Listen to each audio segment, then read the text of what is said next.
நம்முடைய பிதாவாகிய தேவனாலும் நம்முடைய இரட்சகராகிய இயேசு கிறிஸ்துவினாலும் உங்களுக்கு கிருபையும் சமாதானமும் உண்டாவதாக.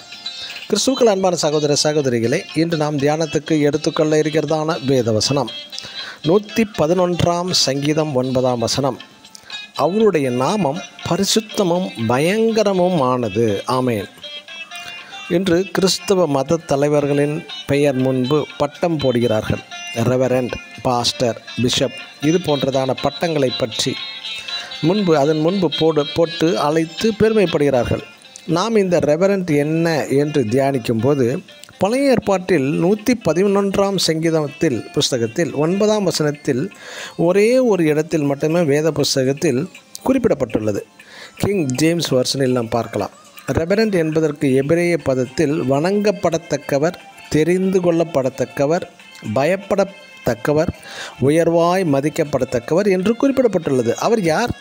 பழைய ஏற்பாட்டு காலத்தில் தாவீது மற்றும் இஸ்ரவேலில் ஜனங்கள் பயப்படத்தக்கவரும் உயர்வாய் மதிக்கப்படத்தக்கவரும் ஒருவரே. அவர் பிதாவாகிய யாவே தேவன் என்கிறார்கள்.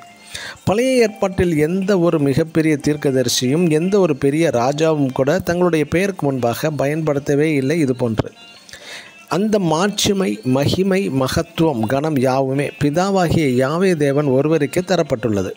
ஆனால் இன்றுள்ள சாதாரண போதகர் கூட தங்கள் பெயருக்கு முன்பாக ரெவரண்ட் என்றும் மோஸ்ட் ரெவரண்ட் என்றும் தேவனுக்குரிய மகிமையை தாங்களே எடுத்துக்கொள்கிறார்கள். நாம் மத்திய எழுதின சுவிசேஷம் 23 மனுஷர் காண வேண்டுமென்றே செய்கிறார்கள்.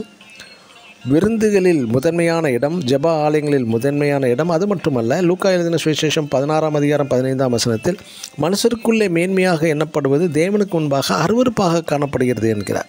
மற்றும் மத்தேயு எழுதின சுவிசேஷம் 23 8 முதல் 12 வரை பரிசுத்த வேதம் சொல்கிறது, ரபி என்றோ குரு என்றோ அழைக்க வேண்டாம், உங்களுக்கு ஒரு குரு என்று கிறிஸ்து ஒருவரே.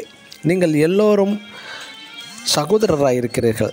தன்னை தாழ்த்துகிறவனே உயர்த்தப்படுவான். எனக்கு அருமையான தேவனுடைய ஜனமே, வணங்கப்படத்தக்கவரும் தொழுது கொள்ளப்படத்தக்கவரும் உயர்வாய் மதிக்கப்படத்தக்கவரும் ஒருவர், நம் பிதாவாகிய தேவன் ஒருவரே. அவருடைய நாமத்தை வீணிலே வழங்க வேண்டாம்.